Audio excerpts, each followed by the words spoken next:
नौशर फिरोज मावा के खबर दी गालूं डिस्ट्रिक्ट रिपोर्टर मोहम्मद हसन सुमरो जे रिपोर्ट मुताबिक नौशर फिरोज शहर के सियासी समाजी प्लेटफॉर्म ते मुनफरद सुञाणप रखण वारी शख्सियत ऐं पाकिस्तान पीपल्स पार्टी के तालका सदर शहीद खलीफा शकील अहमद मेमन जे दिलेर बहादुर न्याणी एडवोकेट खलीफा निसार शकील मेमन पंहिंजे शहीद बाबा जी सियासी तौर समाजी मिशन तहत अवामी खिदमत जारी रखने जो ऐलान कंदे चयो त असांजा दरवाजा सभिनी लाइ हर वक्त खुलियल आहिनि।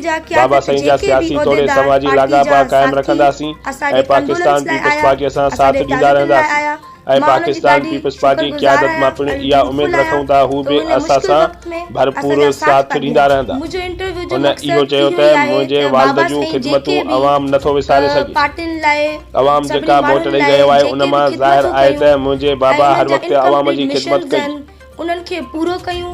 हुन चयो त मां पंहिंजे बाबा साईं जी मंशूर ऐं शहीद राणीअ जे मंशूर खे अमली जामो पहिराईंदासीं ऐं अवाम जी ख़िदमत कंदासीं।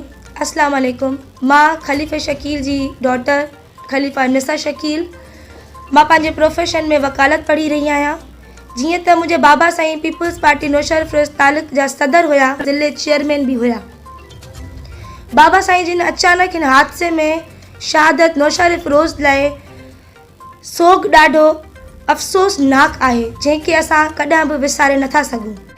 हिन खां अलावा पीपल्स पार्टी जा क़यादत जेके भी उहिदेदार पार्टी जा साथी असांजे कंडोलेंस लाइ आया, असांजे ताज़तुनि लाइ आया, मां उन्हनि जी ॾाढी शुक्रगुज़ार आहियां, ॾाढी थैंकफुल आहियां त हिन मुश्किल वक़्त में असांजा साथ पिया ॾियनि। मुंहिंजो इंटरव्यू जो मक़सदु इहो ई आहे त बाबा साईं जेके भी पार्टियुनि लाइ सभिनी माण्हुनि लाइ जेके भी ख़िदमतूं कयूं ऐं उन्हनि जा इनकम्पलीट मिशन्स आहिनि उन्हनि खे पूरो कयूं।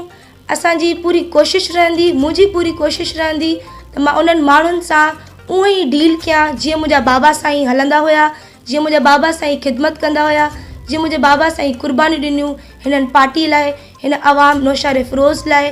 मुंहिंजी पूरी कोशिशि रहंदी त मां उन्हनि माण्हुनि सां उहो ई हलां जीअं मुंहिंजा बाबा साईं नौशर फिरोज जे शहर सां पीपल्स पार्टी सां हलिया। असां मुंहिंजा इंटरव्यू जेके भी